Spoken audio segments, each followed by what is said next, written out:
She sat in that conference room for 11 minutes. She knows exactly how long it was because she counted the ceiling tiles. 12 on the left side, 11 on the right, and a water stain in the corner that nobody had ever fixed. Her manager was talking the whole time. Something about performance, something about the team, something about this being hard for everyone. And then the offer. Resign and leave on your own terms, or sign the performance improvement plan and see how things go. She chose the resignation.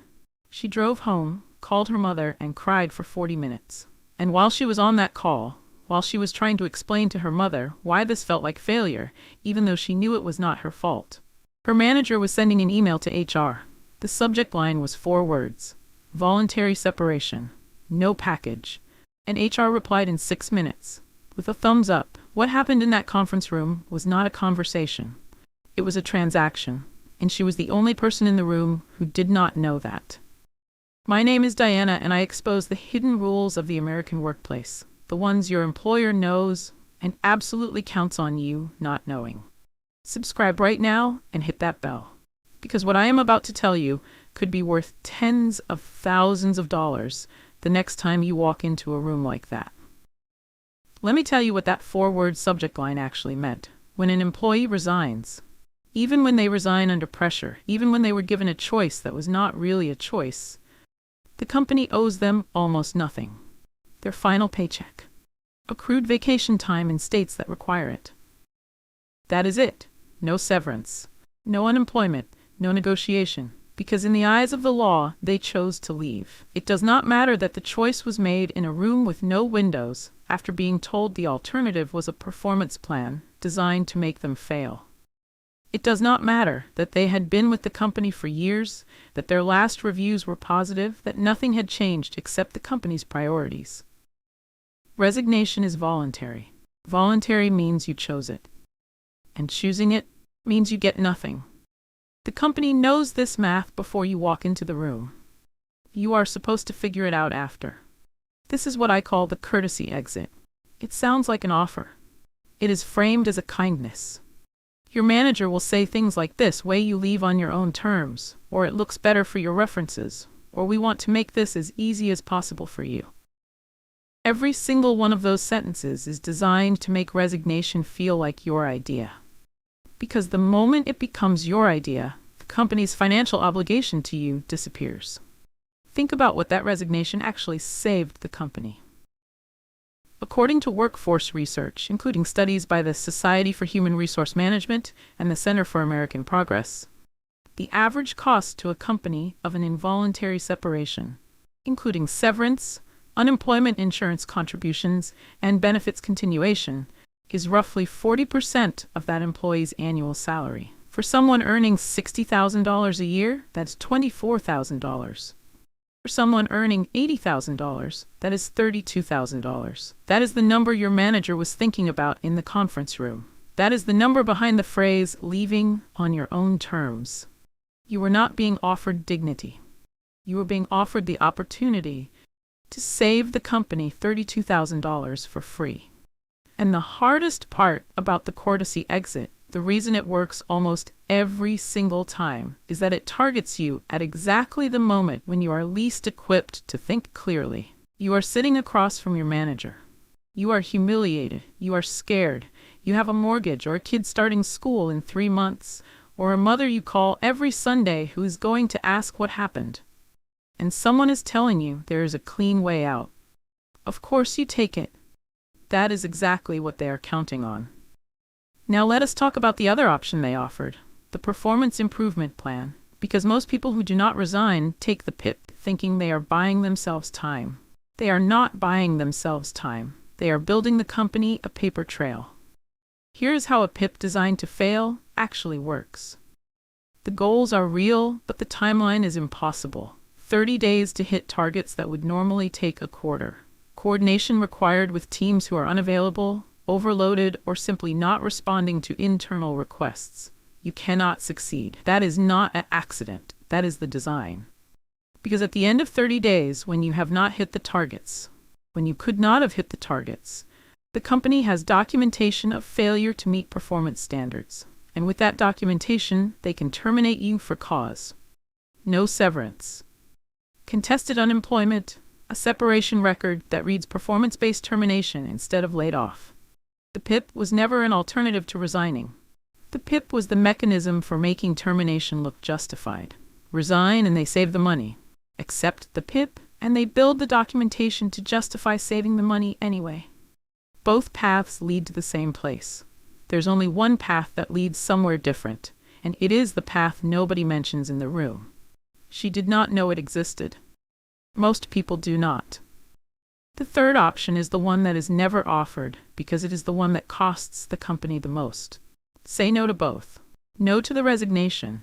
No to the PIP. Walk back to your desk, do your job, and force the company to make the next move. In most cases, the next move is a layoff, an involuntary separation without cause. And an involuntary separation without cause triggers everything that resignation forfeits. Severance is now on the table.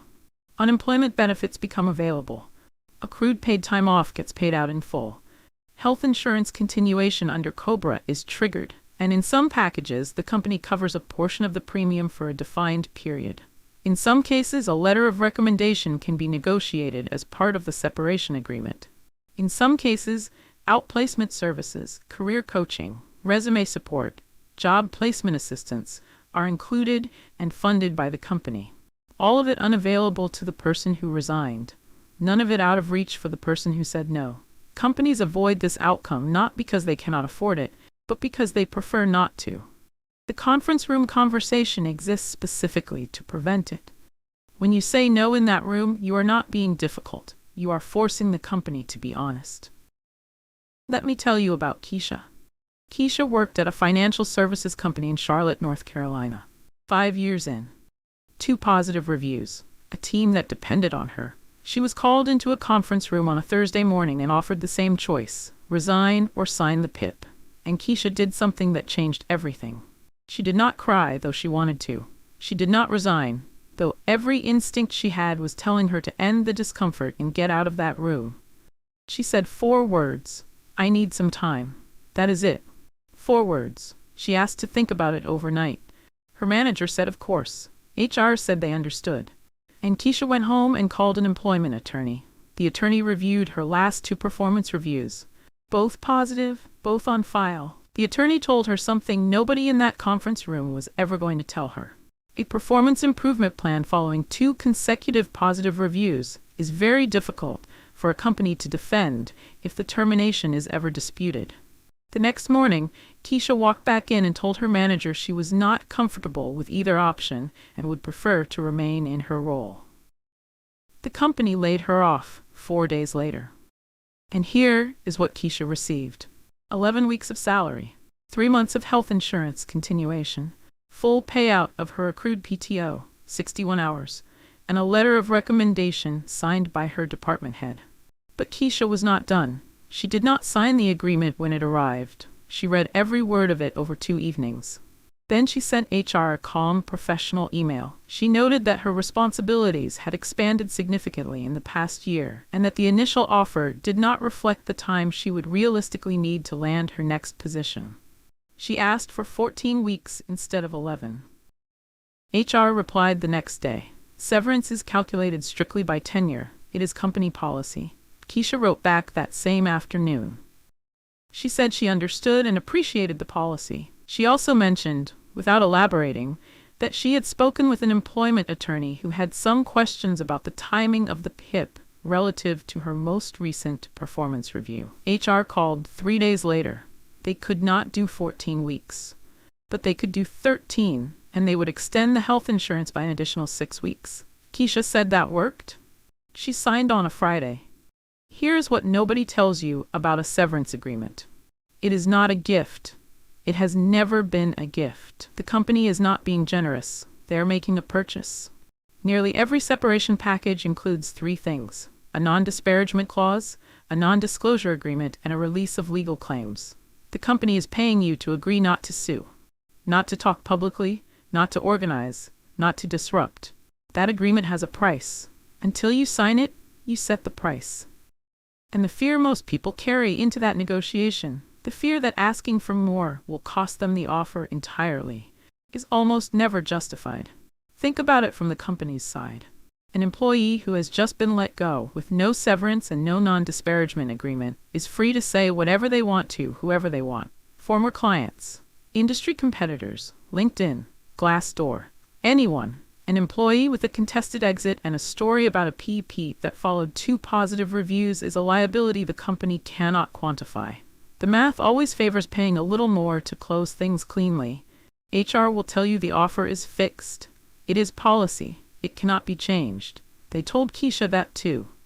The policy is a line they are trained to deliver. It is not a wall. You just have to know how to walk around it. Here's the part that should make you angry. Not at your manager, not at HR, at the system. The company knows exactly what your resignation saves them before you walk into that room. Their HR team has run the number. Their legal team has reviewed the approach. Their manager has been briefed on how to frame it. And you are expected to walk in having never thought about any of this. There is no onboarding module that explains how severance works.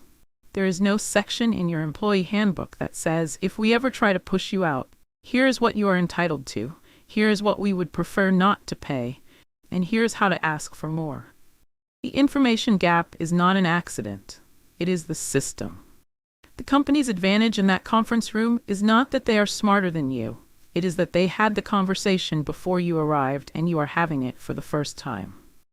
That ends today. So here is exactly what you do if this ever happens to you. First, never resign in the room.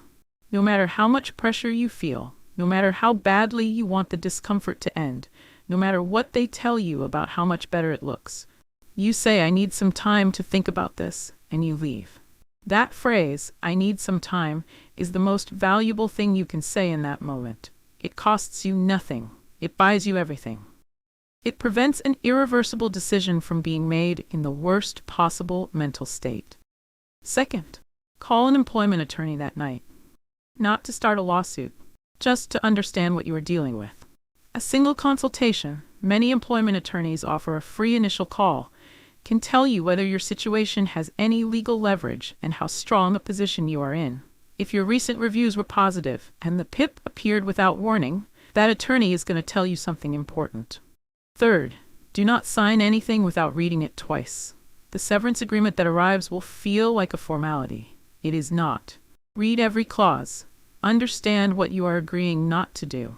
And understand that the number on the first page is not necessarily the number you will accept. Severance moves. The non-disparagement clause can be negotiated. The health insurance continuation can be extended. The conversation does not end when they hand you the paper. She counted 12 ceiling tiles on the left side, 11 on the right, and she resigned. And while she was on the phone with her mother 40 minutes later, her manager had already closed the file. She deserved to know what Kesha knew. She deserved to know she had a third option, that the offer was a transaction, not a courtesy. That nobody in that room was going to tell her the truth about what her resignation was worth to them. She deserved to know before she walked in. Now you do. Drop a comment right now and tell me, have you ever been in a room like that? Did you know you had a third option? Because I read every single comment, and I promise someone reading yours is going to recognize their own story in it. And if you know someone right now who is going through something like this, someone who is being pressured to resign, someone who just got handed a PIP, someone who is sitting at their desk right now, not knowing what to do, send this to them today. Not tomorrow. Right now. Before they walk into that room. Subscribe if you want to keep understanding the workplace before it understands you. I am Diana. I will see you in the next one.